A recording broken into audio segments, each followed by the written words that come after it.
Bismillahirrahmanirrahim. Assalamualaikum warahmatullahi ta'ala wabarakatuh. Alhamdulillahi rabbil alamin. Wassalatu wassalamu ala ashrafil anbiya wal mursalin wa ala alihi wa sahbihi ajma'in.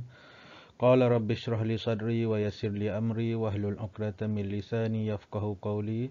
Subhanaka la ilma lana illa ma 'allamtana innaka antas samiul alim wa la hawla wa la quwwata illa billahil aliyyil azim. Alhamdulillah, syukur kita kehadrat Allah Subhanahu Wa Taala kerana masih lagi kita diberi ruang dan peluang untuk kita sama-sama meneruskan perbincangan dalam subjek Usuluddin. Masih lagi dalam pelajaran Usuluddin tingkatan 4 dalam bab hadis. Pada kali ini kita nak bincang berkaitan dengan pelajaran yang ke-8 iaitu Haqiqatul Muflis. Tajuknya adalah Haqiqatul Muflis. Hakikat muflis. Hakikat muflis. Yang mana kita tahu muflis ni adalah sesuatu kita kata keadaan yang semua orang tak nak. Muflis ni dengan kalau apa yang tergambarkan dalam diri kita sekarang ni, muflis tu ialah ketiadaan harta ataupun hutang yang banyak, tapi dah habis harta yang kita bayarkan, yang kita keluarkan untuk bayar hutang tersebut, namun masih ada lagi hutang yang masih belum dibayar. Pada masa tu muflis lah. Dan kita nak baca satu hadis berkait apa yang Rasulullah SAW kata berkaitan dengan muflis ni.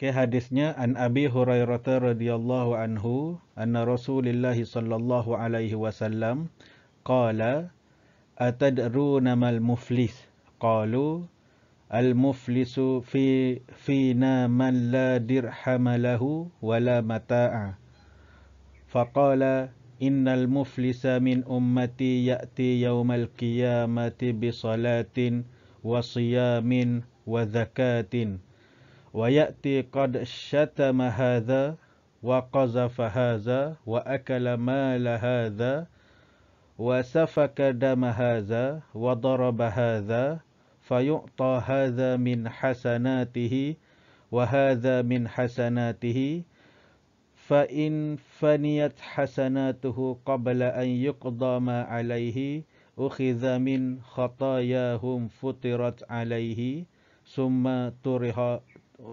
summa turiha finnar. Hadis daripada Abu Hurairah radhiyallahu anhu. Dia berkata bahawasanya Rasulullah sallallahu alaihi wasallam bersabda, Rasulullah tanya, tahukah kamu siapakah orang yang muflis? Atadruna mal muflis? Tahukah kamu siapakah orang-orang yang muflis? Kemudian faqala, para sahabat menjawab, bagi kami, orang yang muflis itu ialah orang yang tidak mempunyai wang ataupun harta benda. Tak punya apa-apa. Dia tak ada wang, dia tak ada harta benda yang lain. Maksudnya bukan orang kaya. Dah tak kaya, tapi tak ada wang dan tak ada harta. Itu adalah muflis. Kemudian, lalu baginda bersabda, Innal muflisa min ummati ya'ti yaumal qiyamati bi salatin wa siyamin wa zakatin. Sesungguhnya orang yang muflis di kalangan umatku ialah mereka yang datang pada hari kiamat dengan membawa pahala solat, puasa dan zakat. Rasulullah kata, muflis di kalangan umat aku ni adalah orang yang pada hari kiamat nanti dia akan bawa pahala solat, pahala puasa dan pahala zakat. Kita kata kalau ada pahala tu macam mana pula dia boleh muflis? Okey, sambungan daripada hadis ni wa ya'ti qad syatama hadza wa qadhafa hadza wa akala mala hadza wa syafaka dama hadza wa daraba hadza. Okey. Yang mana dan dia juga pada masa yang sama datang dengan membawa dosa cacian orang lain, menuduh orang lain, memakan harta orang lain, menumpahkan darah ataupun membunuh orang dan memukul orang. Dia ni puasa, dia solat, dia mengeluarkan zakat, tapi pada masa yang sama dia juga adalah orang yang suka menuduh orang, suka bercakap tentang orang lain, suka menumpahkan darah, suka macam bergaduh dan berbunuh sebagainya. Tapi dia still lagi orang yang melakukan suruhan Allah. Maksudnya dia ni yang Allah larang pun dia buat, yang Allah suruh pun dia buat. Okey. Kemudian fayu'ta hadza min hasanatihi wa hadza min hasanatihi. Fa in faniyat hasanatuhu qabla an yuqda ma alaihi ukhidha min khatayahum faturihat alaihi summa turiha finnar. Okey, dan lalu bila dia dah melakukan perkara-perkara yang menyakitkan hati orang lain, dia buat apa-apa pada orang lain ni, lalu diberi pahala pada orang itu dan beri pahala pada orang ini. Pada masa akhirat nanti, orang yang macam ni dia ada pahala dia sendiri. Okey, dia ada pahala dia sendiri. Dia solat, dia bayar zakat, dia puasa, tapi dia juga ada berbuat sesuatu pada orang lain. Maka pada hari akhirat tu, pahala yang dia ada tu dia sibuk bagi kat orang tu, bagi dekat orang ni. Okey. Ya, bagi kepada orang yang pernah dia zalimi semasa di dunia. Okey, maka telah habis pahalanya sebelum dapat membayar kepada orang yang dizaliminya. Pahalanya sedikit tapi orang yang dia zalimi itu ramai. So, maka diambil dosa-dosa mereka dan dilemparkan kepadanya pula. Lalu kemudian dia akan dicampakkan ke dalam neraka. Okey. Dia tadi bila dia bila banyak sangat dia menyakitkan hati ataupun menzalimi orang lain semasa di dunia ni, mula-mula dia terpaksa tanggung benda tu dengan dia bagi pahala dia, bagi pada orang tu, bagi pada orang ni. Kemudian bila dah habis pahala dia, tak dapat dah nak bayar nak gantikan dosa dia tu. Kemudian dia pula ambil dosa orang yang dia zalimi tu, dosa orang tu pula dia pikul. Ambil dosa orang tu, ambil dosa orang ni. Kemudiannya dia dicampakkan ke dalam api neraka. Maka itulah definisi yang Rasulullah kata, itulah sebenar-benarnya definisi muflis.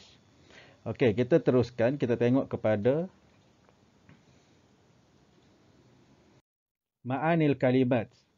Okey, ma'anil kalimat. Yang pertama, al-muflis ma lam yakibu ma'ahu malun.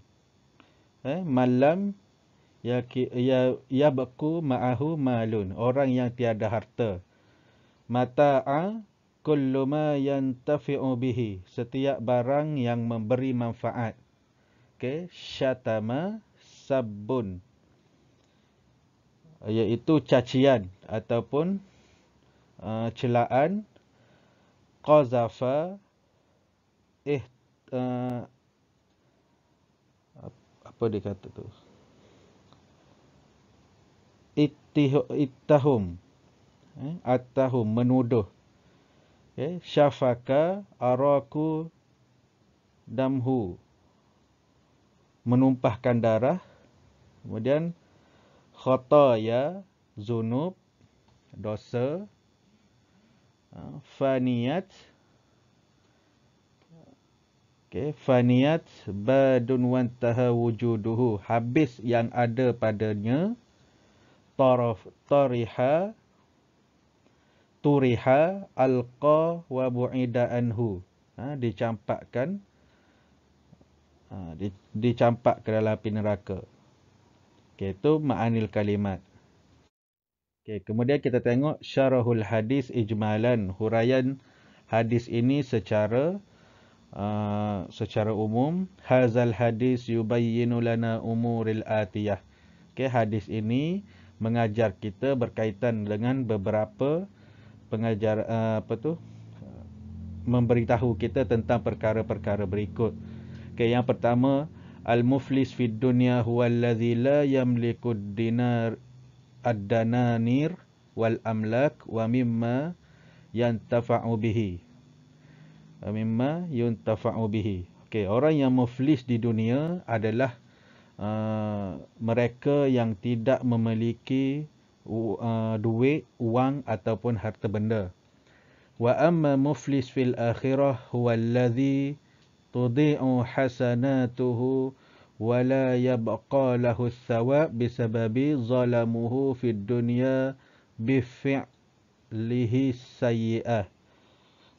Okey, manakala orang yang kedua tu wa ammal muflis fil akhirah, orang yang muflis di akhirat ialah orang yang hilang kebaikannya dan tiada lagi pahalanya disebabkan kezalimannya di dunia dengan yang sering melakukan kejahatan. Okey. Huraian yang ketiga, innallaha ya'murul mu'min an yu'addil amanata ila ahliha ila ahluhu wa yutriquz zulmi bainan nas. Okey. Yang ketiga, sesungguhnya Allah Subhanahu wa taala memerintahkan seseorang hambanya itu hendaklah menunaikan tanggungjawabnya dengan sebaik-baiknya di antara dan meninggalkan kezaliman, jangan berbuat zalim sesama manusia. Okey, dan yang terakhir, ma yurshidu ilaihil hadis, pengajaran daripada hadis ni, apa yang kita boleh ambil pengajaran daripada hadis berkaitan dengan muflis tadi tu. Okey, yang pertama, inna hukukul ibad fala budda an yuaddiha ada'u husna, iaitu sesungguhnya tanggungjawab seorang hamba itu hendaklah ditunaikan dengan sebaik-baiknya. Okey, yang kedua, addamu ala dinillah bi fi'li al-ma'murat wajtinabin nawahi, sentiasalah melakukan apa yang Allah suruh dan meninggalkan larangan-larangannya. Kemudian yang ketiga, wujubul al-ibti'adi aniz zulmi ba'dal i'tida'i ala amwalin nas wa anfusuhum wa a'raduhum. Wajib menjauhi kezaliman dengan tidak melanggar atau mencabuli harta dan diri orang lain. Ya, jangan buat zalim terhadap harta dan juga terhadap diri orang lain, terhadap orang lain. Okey, dan yang keempat, innal iflasi yaumal akhirah yakuna bidiya'ul hasanat bisababi irtikabul insan as-sayyi'at, iaitu sesungguhnya muflis pada hari akhirat itu ialah hilang kebaikan dengan sebab manusia itu melakukan kejahatan. Okay, dan sebagai kesimpulannya, dapatlah kita pelajari apa yang kita telah baca dalam berkaitan dengan hadis tadi itu. Nabi terangkan, Rasulullah terangkan kepada kita berkaitan dengan muflis. Okey, dan kalaulah kita ni ramai orang yang muflis di atas dunia ni yang boleh bangkit kembali, tapi diharapnya kita doakan supaya kita semua ni tidak tergolong daripada orang-orang yang muflis di akhirat. Yang mana kita sering melakukan kejahatan terhadap orang lain. Bila macam tu, kita terpaksa tanggung balik pahala yang kita ada ni, kita bagi kepada orang yang kita buat zalim tu. Kemudian bila dah habis, katakanlah 10 orang kita buat zalim. 5 orang dah dibayar dengan pahala-pahala kita. Dah habis pahala kita, ada 5 orang lagi yang menunggu. Kau ada buat ada buat jahat dekat aku atas dunia dulu. Aku nak tuntut sekarang. Tapi kita dah tak ada dah. Yang tinggal dosa kita je. Masa tu pahala nak bagi dekat orang tu, nak bayar ganti rugi balik tak dapat dah.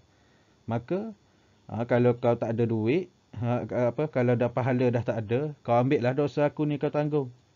Dia pula bagi dosa dia. So yang tinggal dekat kita semuanya dosa. Dan orang yang banyak dosa ni akan Rasulullah kata dicampakkan ke dalam api neraka. Okey.